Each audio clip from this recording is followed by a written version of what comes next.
On that day, the book of Moses was read aloud in the hearing of the people, and there it was found written that no Ammonite or Moabite should ever be admitted into the assembly of God, because they had not met the Israelites with food and water, but had hired Balaam to call a curse down on them.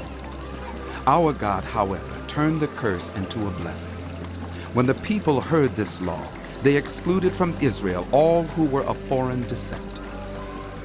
Before this, Eliashib the priest had been put in charge of the storerooms of the house of our God. He was closely associated with Tobiah, and he had provided him with a large room formerly used to store the grain offerings and incense and temple articles, and also the tithes of grain, new wine, and olive oil prescribed for the Levites, musicians, and gatekeepers, as well as the contributions for the priests. But while all this was going on, I was not in Jerusalem.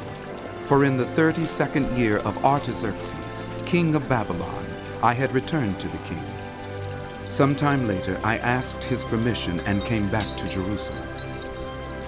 Here I learned about the evil thing Eliashib had done in providing Tobiah a room in the courts of the house of God. I was greatly displeased and threw all Tobiah's household goods out of the room. I gave orders to purify the rooms, and then I put back into them the equipment of the house of God, with the grain offerings and the incense. I also learned that the portions assigned to the Levites had not been given to them, and that all the Levites and musicians responsible for the service had gone back to their own fields. So I rebuked the officials and asked them, "Why is the house of God neglected?" Then I called them together and stationed them at their posts.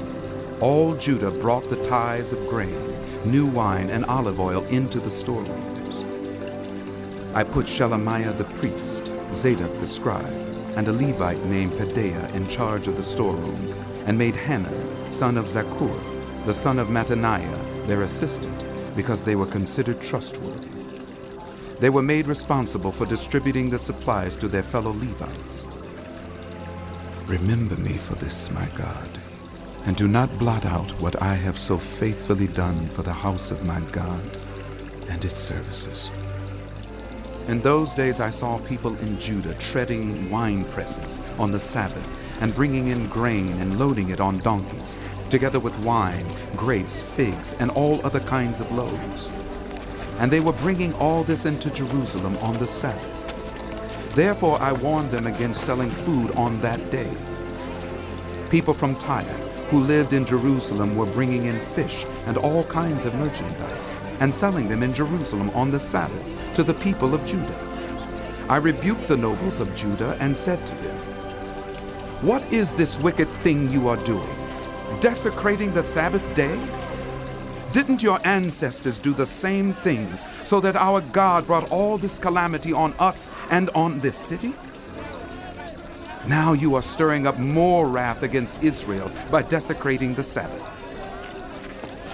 When evening shadows fell on the gates of Jerusalem before the Sabbath, I ordered the doors to be shut and not opened until the Sabbath was over. I stationed some of my own men at the gates so that no load could be brought in on the Sabbath day.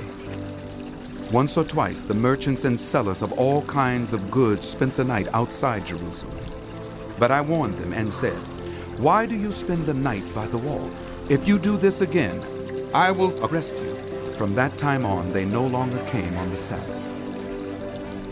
Then I commanded the Levites to purify themselves and go and guard the gates in order to keep the Sabbath day holy.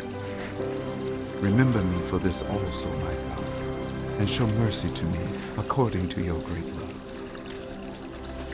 Moreover, in those days I saw men of Judah who had married women from Ashdod, Ammon, and Moab.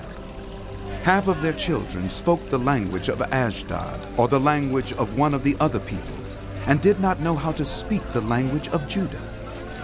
I rebuked them and called curses down on them. I beat some of the men and pulled out their hair. I made them take an oath in God's name and said, "You are not to give your daughters in marriage to their sons, nor are you to take their daughters in marriage for your sons or for yourselves. Was it not because of marriages like these that Solomon, king of Israel, sinned? Among the many nations there was no king like him. He was loved by his God, and God made him king over all Israel. But even he was led into sin by foreign women. Must we hear now that you too are doing all this terrible wickedness and are being unfaithful to our God by marrying foreign women? One of the sons of Joiada, son of Eliashib the high priest, was son-in-law to Sanballat the Horonite, and I drove him away from me. Remember them, my God, because they defiled the priestly office and the covenant of the priesthood and of the Levites. So I purified the priests and the Levites of everything foreign, and assigned them duties, each to his own task. I also made provision for contributions of wood at designated times and for the first fruits. Remember me with favor, my God.